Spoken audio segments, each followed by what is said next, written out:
Hey everybody, welcome back to Stained Glass School. We're going to continue working on our piece stub today, and we have made 2 exhaustive videos about preparing this pattern and why we have 3 different copies of it sitting here. A lot of you been following along already understand that. If you need to catch up, go back to the first Stained Glass School where we talk about figuring out the pattern.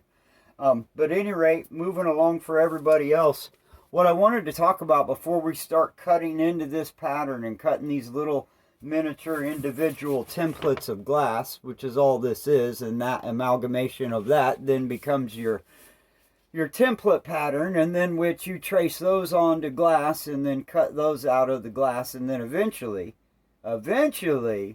you'll have a stained glass window. I promise. In patterns. And basically one is the oh crap, all I have is a regular pair of scissors method, and the I have a nice pair of lead cutting pattern shears. If you notice, those have a gap in the middle, and what that does is it takes out the very center little strip in between the 2 pieces of glass, and it's going to minus your pattern pieces by about that wide. And what that does is it'll accommodate the metal, this edge right there, which will, you have a piece of metal wrapped around every piece of glass.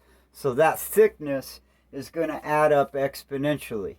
So if you cut these pattern pieces exactly this size without alleviating a little tiny gap in the middle, your window is going to be too large, and you're going to have to do a lot of extra grinding and cutting, and it's going to throw everything off, and you'll spend a year building something that should have took a day. So most people just use a pattern shears, and that's no problem at all. But what I wanted to point out to you today is that if you take a regular Sharpie and you trace, and you don't have a real sloppy line, just a nice average Sharpie line without pausing and letting it puddle up, you can get the same width by just cutting on each side, so that the only thing you're actually cutting out of your pattern would be that black strip.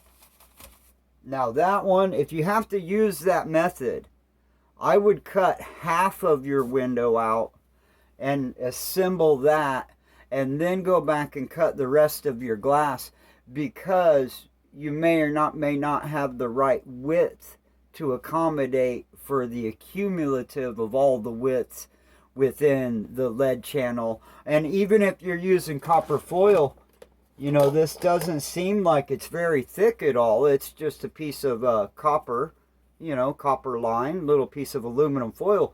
But if you can imagine, you know, hundreds of pieces stacked around each other, that thickness is going to grow. So you really need to make sure, and you know, and even if you're just going to do mosaics, you still want some nice little gap in there to put some grout and make everything look real. So you always want to make sure you're really careful with cutting out your patterns, following your lines the way that you designed them in your pattern.